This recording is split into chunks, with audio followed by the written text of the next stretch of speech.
es de una manera.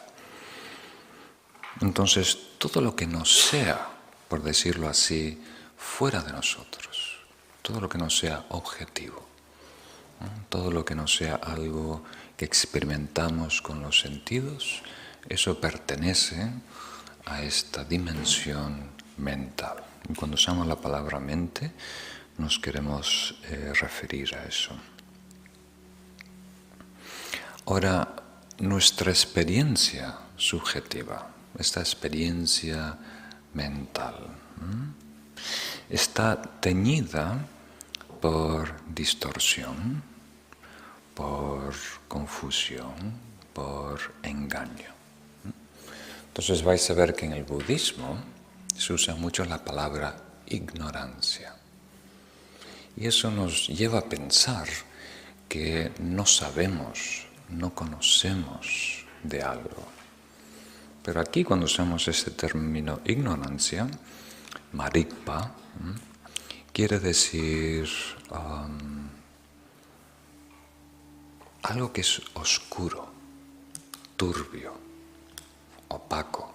Opaco es una palabra. Entonces quiere decir que estamos percibiendo, estamos cognizando, sabemos, pero eso está distorsionado, está, como diríamos, opaco. No vemos las cosas tal cual son, las vemos similar a lo que son, parecidas. ¿Tiene sentido? Y en las explicaciones que doy, normalmente todos los cursos, hablamos de 4 distorsiones. ¿Os acordáis? Que tienen una secuencia causal. Entonces hablamos de la distorsión del ser, el falso yo. Hablamos de el egocentrismo que crea ese ser.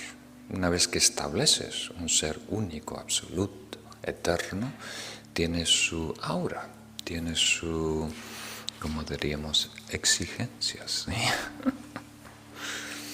Eso le llamamos egocentrismo. Estamos refiriendo todo de la perspectiva del yo, del ego. Y eso distorsiona, la realidad. Eso nos hace sobreestimar nuestra importancia y desvaluar la necesidad y la importancia de los demás, por ejemplo. Esa es la segunda distorsión.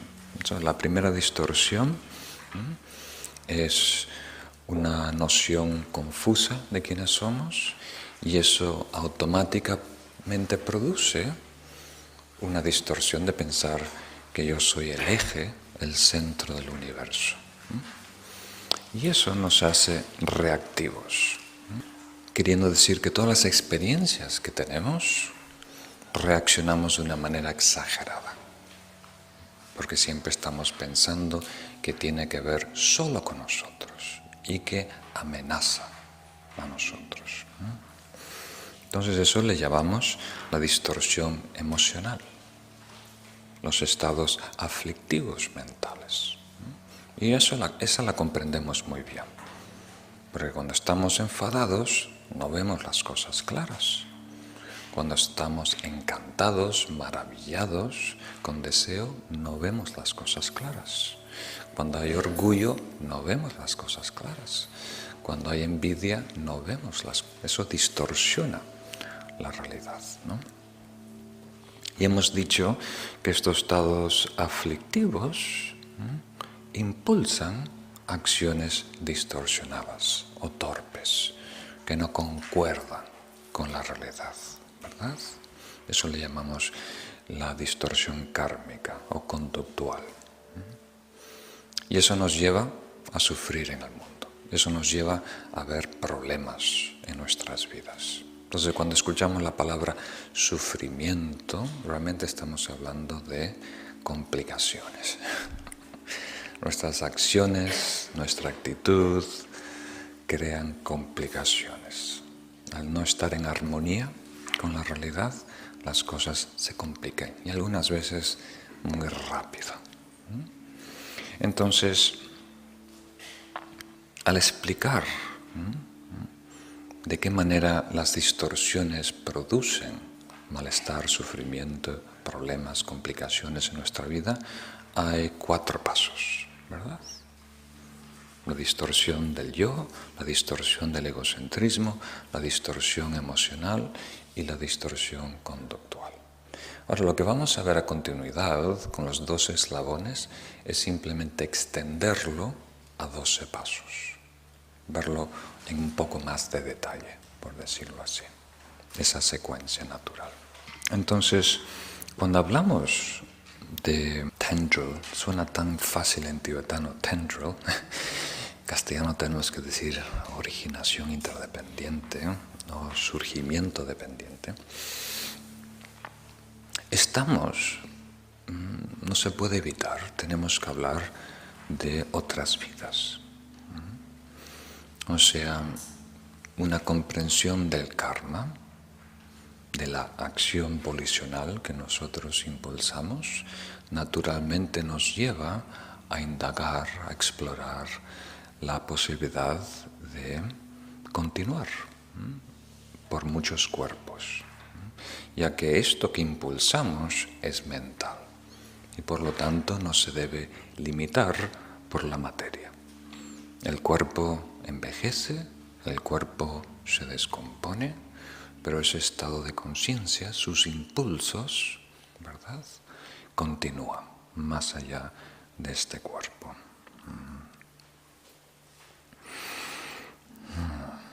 Entonces, cuando hablamos de la originación interdependiente o surgimiento dependiente, estamos hablando de samsara.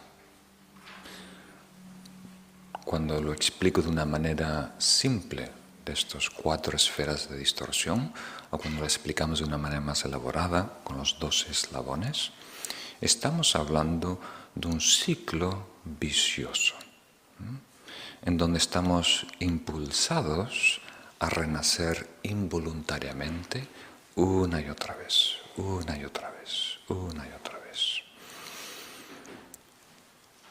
Y todo ese proceso involuntario conlleva malestar y sufrimiento.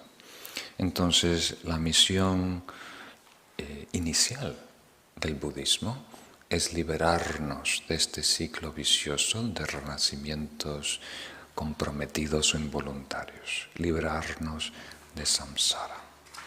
Superando el yo, el ego, eliminamos el egocentrismo, eliminamos los estados aflictivos, eliminamos el karma.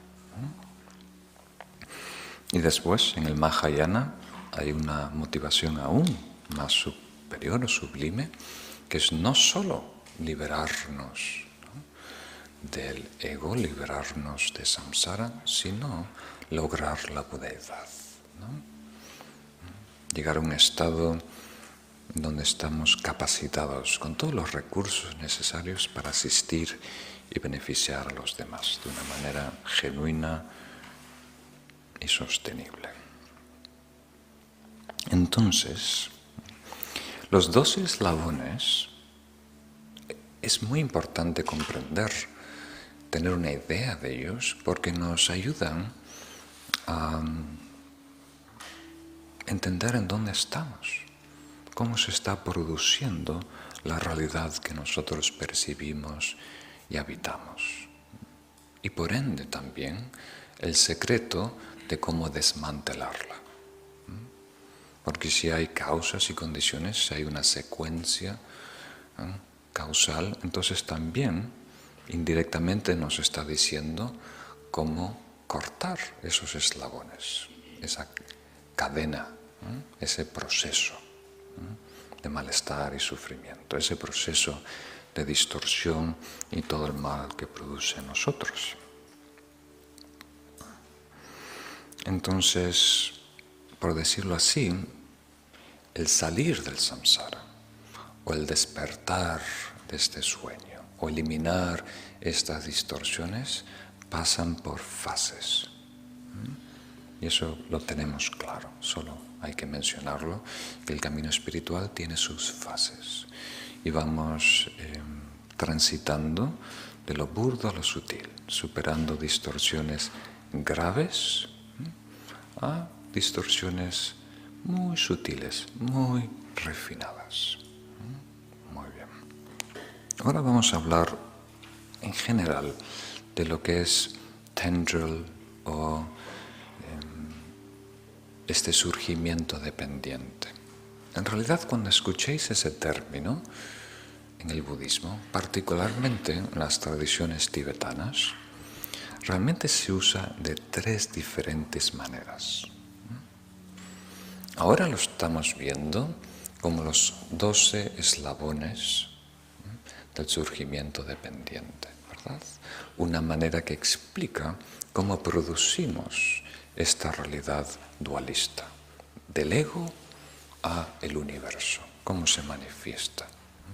Es una enseñanza clásica, como diríamos, pronunciada por el Buda, compartida por todas las tradiciones.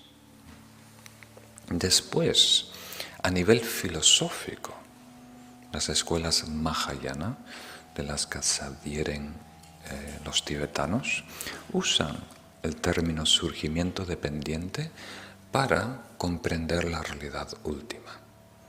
Que la realidad última del ser y de los fenómenos carece de una existencia inherente y es coproducida por muchas condiciones, coproducida por muchos factores. Y en algunos cursos hemos tocado este tema brevemente, ¿no? Nosotros vemos un bosque de lejos, pero en realidad no existe como tal. Son árboles, y esos árboles están compuestos de partes. Vemos un cuerpo, pero el cuerpo no existe como tal. Está compuesto de órganos, esos órganos de células, esas células de componentes cada vez más pequeñitos y pequeñitos. Entonces, todo lo que percibimos como unitario, en realidad es una ilusión óptica, más que nada conceptual de nuestra parte. En realidad todo coemerge, surge en dependencia de otras causas y condiciones. Es una coproducción, parte nuestra, parte ambiental. Entonces se usa a nivel filosófico para explicar lo que nosotros pensamos que es absoluto sigue siendo relativo. Básicamente es un término que nos lleva a entender que todo lo que nosotros asumimos es último, absoluto, en realidad es relativo. Está compuesto de partes y condiciones. Muy bien. Y la tercera manera que se usa el término surgimiento dependiente o tendril es en el contexto del mantrayana o el camino del vajrayana en el budismo tibetano. Y ahí se habla de una manera un poco diferente. Se usa como una manera de explicar la interdependencia de las diferentes dimensiones de la realidad. La interdependencia entre el macrocosmos, ¿no?, el universo, y el microcosmos, nuestro cuerpo. La interdependencia entre mente, energía y cuerpo material, ¿no? Entonces el Vajrayana, o el camino esotérico del budismo, aprovecha, por falta de mejor palabra, estas interdependencias y trabajando a un nivel físico, a un nivel energético, puede simultáneamente afectar nuestro estado mental, psicológico o nuestra conciencia, ¿no? Entonces esa es la tercera manera que se usa. Entonces, si os parece, regresamos a la que nos toca, que son los 2 eslabones de la interdependencia. Y aquí también se puede explicar en el contexto de un evento, se puede explicar en el contexto de una vida o se puede explicar en el contexto de varias vidas. Entonces, la manera clásica, lo común, es explicarlo en el contexto de varias vidas, 2 o 3 vidas. Entonces, aquí haremos una breve introducción sobre eso. Entonces, es difícil comprenderlo, porque toda nuestra realidad es esto. Somos un pez que nunca ha salido del agua. Y aquí el Buda nos está diciendo lo que pasa fuera del agua. Entonces es tan raro para nosotros pensar en algo que no sea agua, ¿no? Entonces un ejemplo que se me ocurre es, por ejemplo, yo cuando era pequeño, mis padres me dejaban con mis abuelos los fines de semana y siempre se estaban peleando. Debe haber algún roce, algún problema muy antiguo que no llegaron a resolver. Entonces, por la más mínima cosa, estaban siempre peleando, ¿no? Entonces, cuando íbamos de paseo, yo iba siempre en el asiento de atrás y de vez en cuando nos perdíamos, ¿no? Pero mi abuela le decía: Manolo, estás perdido. Y él decía: no estoy perdido, porque miran dónde está cayendo el sol. Ese es el oeste, estamos en la dirección, simplemente no sé en dónde estoy, pero no estoy perdido, vamos en la dirección. Ven, no, que estás perdido. Baja la ventana y pregunta a alguien. ¿Sabéis lo difícil que es para un hombre bajar la ventana, ¿no? Y preguntar, ¿no? Le cuesta tanto, particularmente a los hombres, hay como un orgullo, ¿no? Entonces, en realidad, mi abuelo no está perdido. Estamos todos perdidos, ¿verdad? Mi abuela está perdido, yo estoy perdido, el perrito está perdido. Todos estamos perdidos. Pero hay la noción, la necesidad de decir que alguien, que el conductor, que la gente está perdido, ¿no? Otro ejemplo que sea más claro, aunque ese seguro lo habéis vivido. Imagínate una orquesta que va caminando, ¿cómo se dice?, en marcha. Es muy típico en Estados Unidos, todos los partidos de fútbol americano, todos los colegios tienen una orquesta, y van todos con uniforme, bien vestidos, con sus instrumentos, y tienen todo como diríamos, un desfile coreografiado, ¿no? Todo. Y siempre tienen una persona que va delante que no tiene instrumento y tiene un bastón, ¿no? Y hace todo tipo de piruletas con el bastón, lo tira para arriba, pero no tocan nada de música. Pero él es realmente el líder, ¿no? Porque él está marcando el paso y para donde él o ella vaya, tiene que seguir la orquesta, ¿no? ¿Tiene sentido? Hasta ahora estamos aquí. Entonces, imagínate que en la cabeza de esa líder de la marcha, ¿no? Líder de la... entra algo de orgullo. Yo aquí soy el líder. Yo aquí soy el que mando. Yo aquí todos están haciendo lo que yo quiera. Yo soy el agente, ¿no? Puede haber esa idea en la cabeza. Pero si estudiamos en realidad lo que está pasando, es el líder convencional, no es el líder absoluto, ¿verdad? Porque la música, ¿verdad?, está marcando realmente el paso. Y tiene las trompetas en su espalda. No se puede retrasar mucho. Y además, todo el paso ya está coreografiado. Ya lo habían hecho días y días, entrenando, practicando, y fue diseñado por realmente el director de la orquesta, ¿verdad? ¿Tiene sentido?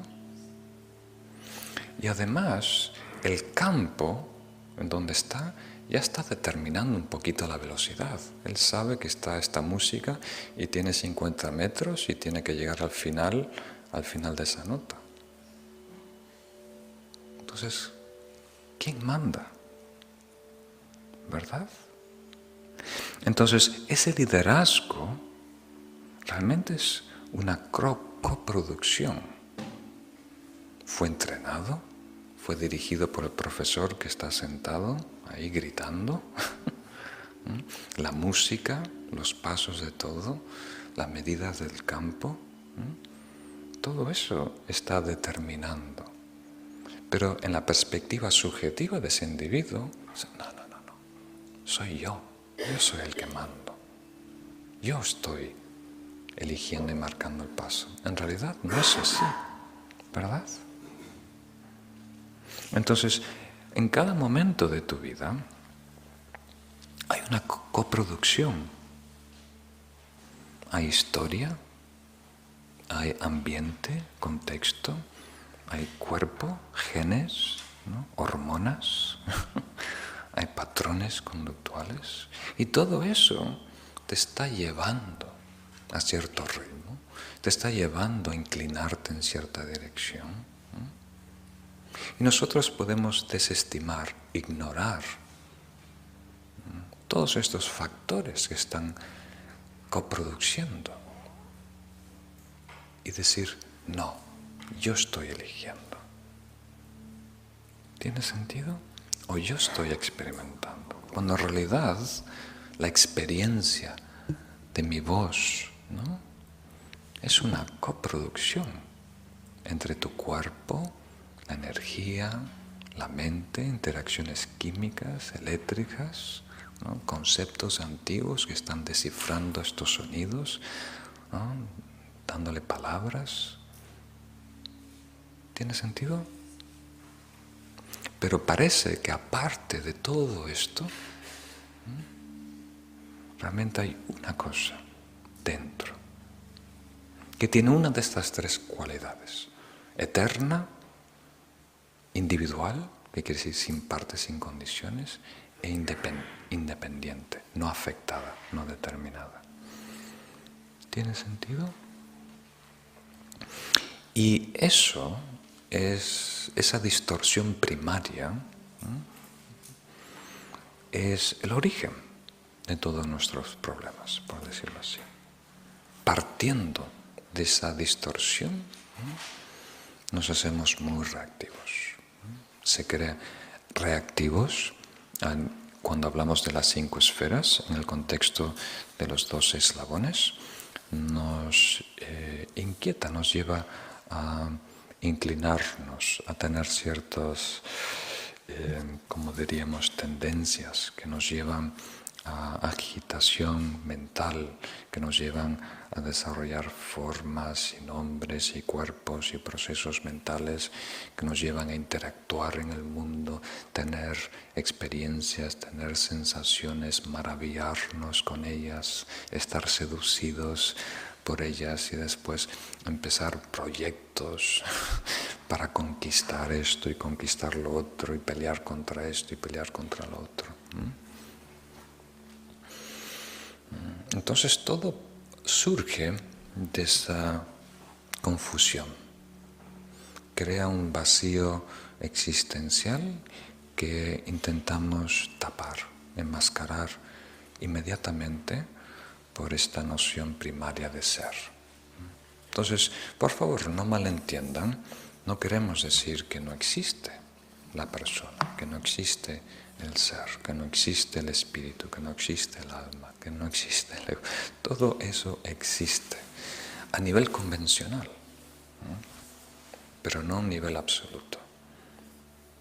Existe el líder de esa banda, por decirlo así, de esa orquesta, pero no está aislado, no está de la nada tomando decisiones, ¿verdad? Mi abuelo sí está perdido, pero no es tan fácil como eso, es mucho más complejo, hay muchas otras cosas que realmente están pasando. Cuando él dice que no está perdido porque ve el sol, también tiene razón, ¿verdad? Entonces, en breve, hay un punto clave que mencionamos brevemente, en donde podemos cortar esta secuencia, que es con las sensaciones, estar atentos, despiertos a las sensaciones que producen todas las experiencias de nuestra vida. Y no caer, no ser víctimas de esas sensaciones, que esas sensaciones no borren nuestra sabiduría. Independiente de las sensaciones que produzcan nuestras experiencias en el mundo, que siempre tengamos una pausa para evaluar, para discernir, para usar lo mejor de nosotros para considerar ese proyecto, ese paso, ese objeto, esa persona, para ver si es realmente beneficioso a largo plazo.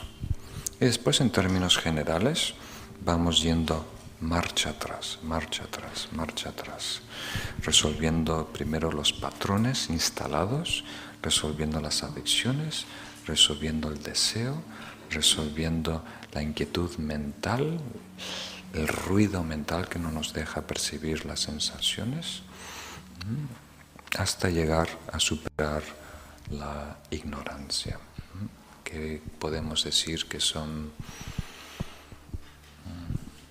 una noción muy primaria que se ha instalado en nosotros desde hace mucho tiempo. Entonces, cuando hablamos de karma, nuestro curso es de karma, el número 2 es uno de los aspectos de karma, que se llama el karma que nos propulsa a otra vida. Pero también karma es el 8, 9 y 10. Esos son otros aspectos del karma. Entonces, a nivel del Mahayana, si sigo hablando lo voy a complicar más. Al nivel de Mahayana, estos dos eslabones se dividen en 3 vidas. Asanga explicó esto mucho. Entonces, podemos, en la vida presente son algunos, la vida anterior son otros y la vida futura son otros. Eso es una manera de entenderlo, pero también lo podemos entender como un proceso, como un evento particular en nuestra vida, como esa tarta de nueces pecanas.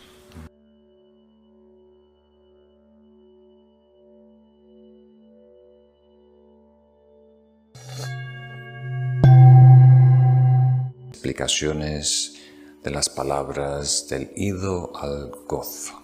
Sugata es una manera de referirse al Buda, el que logró el estado estático. Entonces, lo que me gustaría resaltar de este primer verso, aparte de todo lo que hemos leído, es el propósito principal por el cual Nagarjuna está escribiendo esta carta, para instigar a seguir el camino correcto. Muy importantes. Entonces no podemos afectar, cambiar a nadie.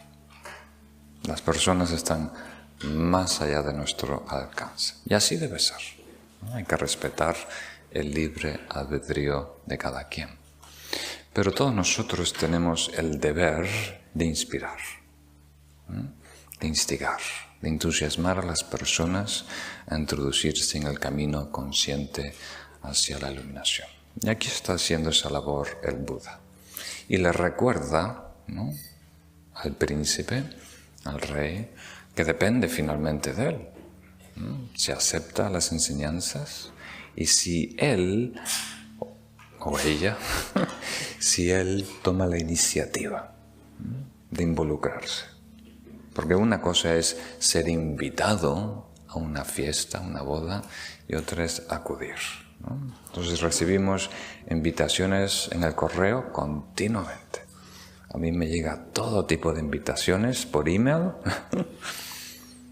pero depende de nosotros cuál invitación aceptamos. Si la aceptamos dando un paso hacia adelante, ¿no?, esa iniciativa propia. Ahí empieza el desarrollo espiritual, el desarrollo consciente del camino.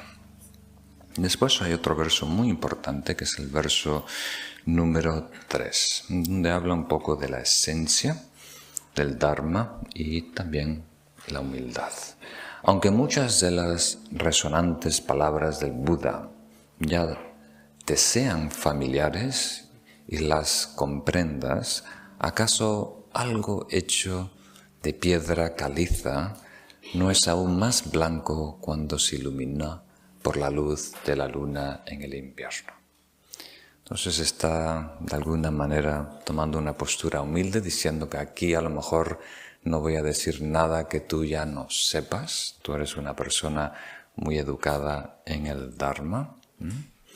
Pero ¿qué mal hay, ¿no?, en iluminar el Dharma aún más? ¿No sería aún más brillante? ¿Tiene sentido? Entonces, esta enseñanza tiene muchas implicaciones. Primero, no saciarse, no estar complacidos con nuestro saber, pero también un mensaje muy profundo que es el Dharma rinde provecho, ¿se dice así? O sea, en la manera que nos relacionemos con la verdad, con los estados espirituales, con el Dharma, sacamos beneficio, sacamos provecho. Siempre mejoramos.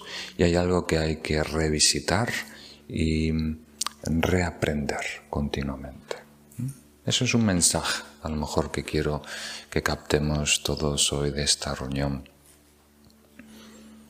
Todos aquí estamos juntos por diferentes razones, algunas muy peculiares. El karma es muy raro, ¿no? ¿Qué ha pasado por tantas vidas para de repente estar aquí juntos, ¿no? ¿Cuántas flores tuvimos que picotear para llegar aquí?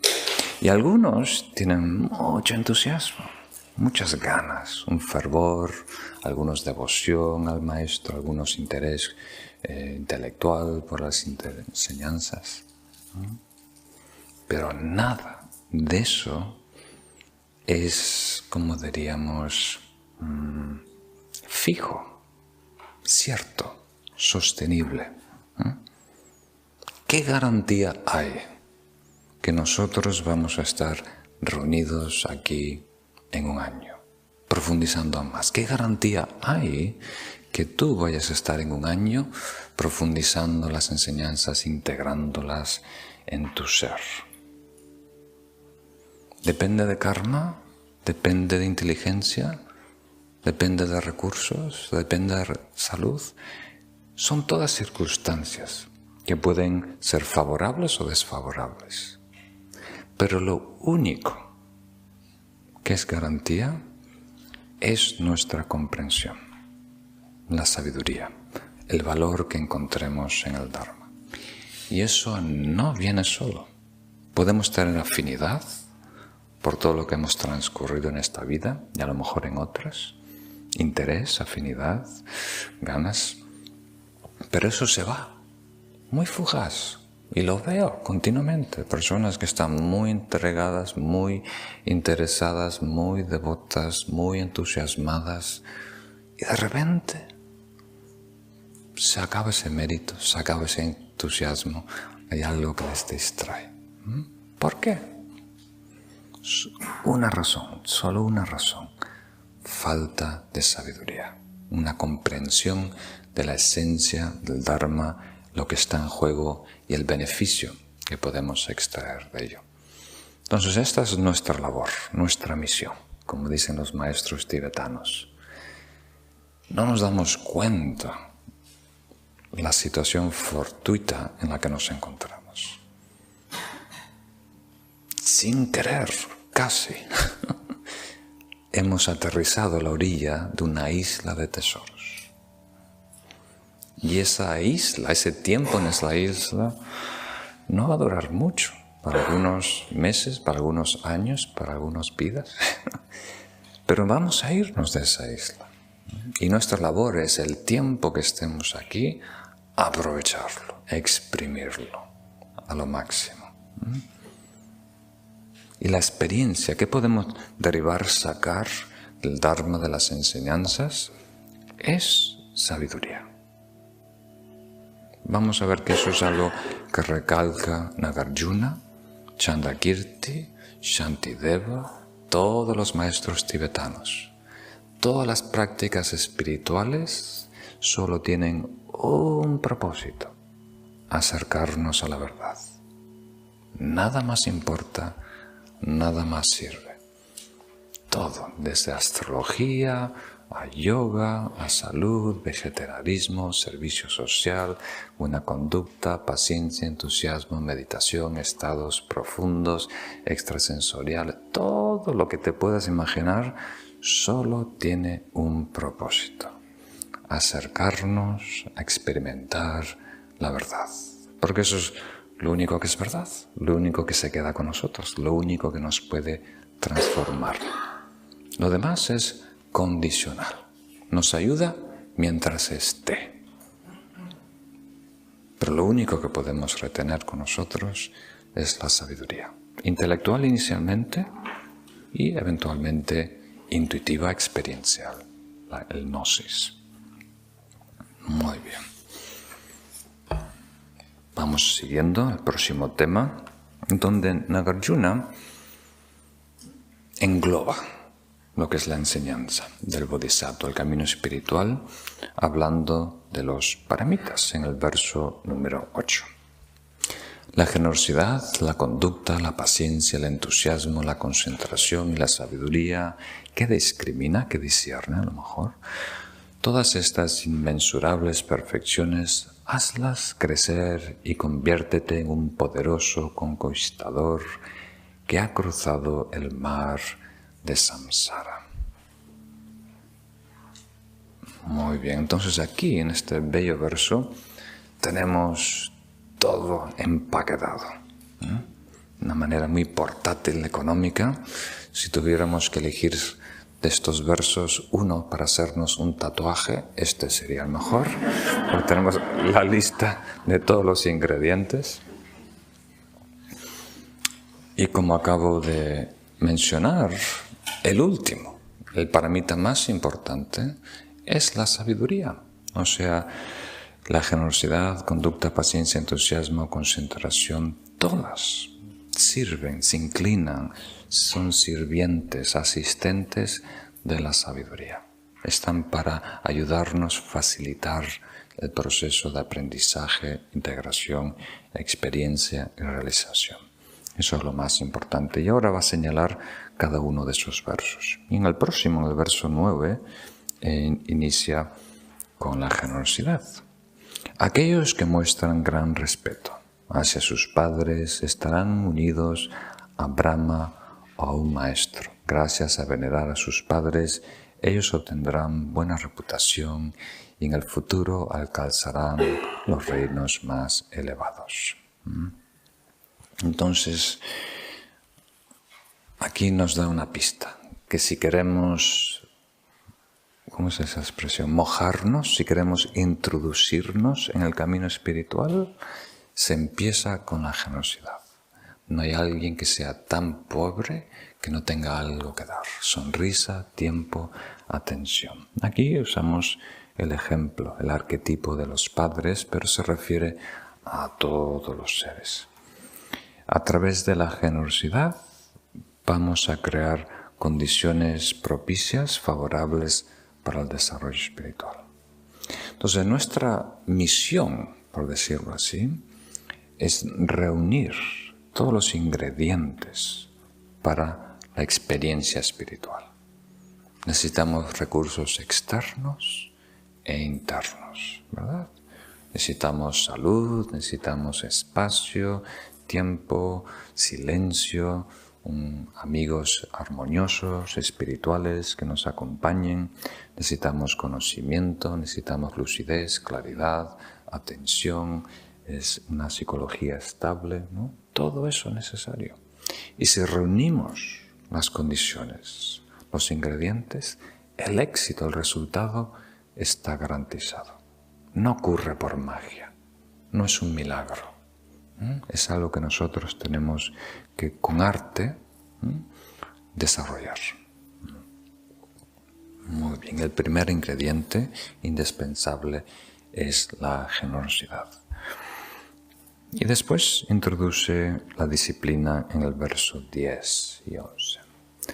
Cuando uno abandona el hacer daño, el robar, las relaciones sexuales que causan daño, el mentir, el consumo del alcohol, el apego a comer a destiempo, el deleitarse con camas altas, con el canto y con la danza y con todo tipo de joyas, y alguien dice, la lista es muy larga, no, ya no queda nada por hacer. Ese hombre o mujer que mantiene esos 8 votos por un día y que emula los votos que toman los arhats, este deseo de generar, de purificarse, les garantizará obtener cuerpos atractivos con los dioses. Entonces aquí está introduciendo un sistema de conducta que se llama sojo, que es purificación, que no es permanente. Casi todos los sistemas de conducta que uno puede adoptar son de por vida, un voto que uno asume, laico, monástico, demás. Este es un sistema que se adopta por un periodo de 24 horas. ¿No? Es un pequeño liturgia, ritual que uno hace antes que salga el sol y uno se compromete. Por estas 24 horas voy a seguir estos 8 principios, que es básicamente un día dedicado al desarrollo espiritual, al estudio, reflexión y meditación, para que no minimizar las distracciones. Entonces, no causar daño, no robar, no tener relaciones sexuales por ese día, no mentir, no consumir alcohol y drogas por ese día, no comer después del mediodía por ese día, no usar lujos, cama alta quiere decir cosas lujosas, ni no entretenerse en diversiones como canto y baile, y no usar maquillaje ni joyas. Entonces, si eliminamos todas las distracciones y simplificamos a lo máximo, ¿no?, el día, ¿no?, vamos a encontrar que no solo tenemos más tiempo, pero más energía mental.